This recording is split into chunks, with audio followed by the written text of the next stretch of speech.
ये कारी तनवीर साहब से कुरान पढ़ रहा था, हिफज कर रहा था, आखिरी आयतें रह रही थी, इनका उस्ताद दुनिया से रुखसत हो गया, दागे मुफारिकत देकर चला गया।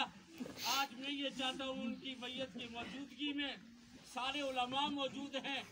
ये बच्चा आखिरी कुरान करीम की वो आयत जो अपने उस्ताद को उसने सुनाया था, आज ये उनकी मैयत को ये सारे उलमा मौजूद हैं, सुनाएगा।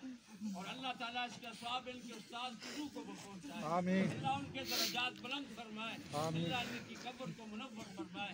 अब ये बच्चा कुरान करीम की तिलावत करेगा, उसके बाद जनाजा होगा।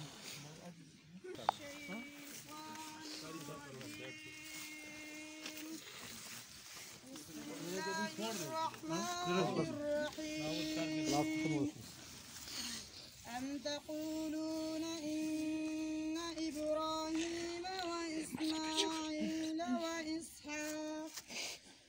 وإسحاق ويعقوب والأسباط كانوا هودا أو نصارى قل أأنتم أعلم أم الله ومن أظلم ممن كتم شهادة عنده من الله وما الله بغافل عما تعملون تلك أمة قد خلت لها ما كسبت ولكم ما كسبتم ولا تسألون عما كانوا يعملون.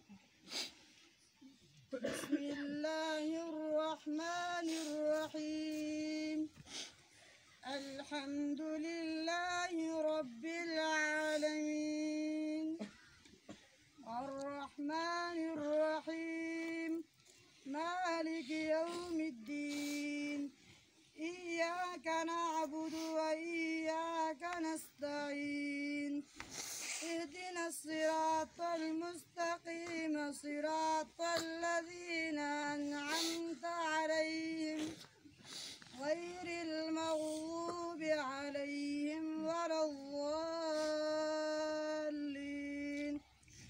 بسم الله الرحمن الرحيم ألف لام ميم ذلك الكتاب لا ريب فيه هدى للمتقين الذين يؤمنون بالغيب ويقيمون الصلاة ومما رزقناهم ينفقون والذين يؤمنون بما أنزل إليك وما أنزل من قبلك وبالآخرة هم يوقنون أولئك على هدى من ربهم وأولئك هم المفلحون.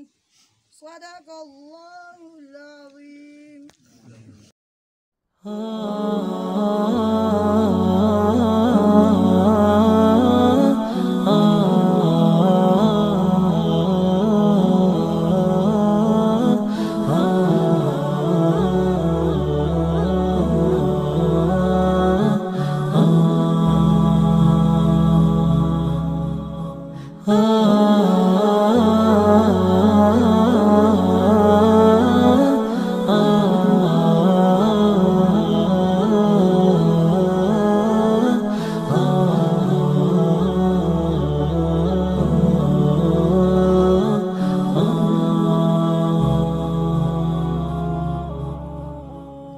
جمال الوجود بذكر الإله وتصفو الحياة بنور هدى جمال الوجود بذكر الإله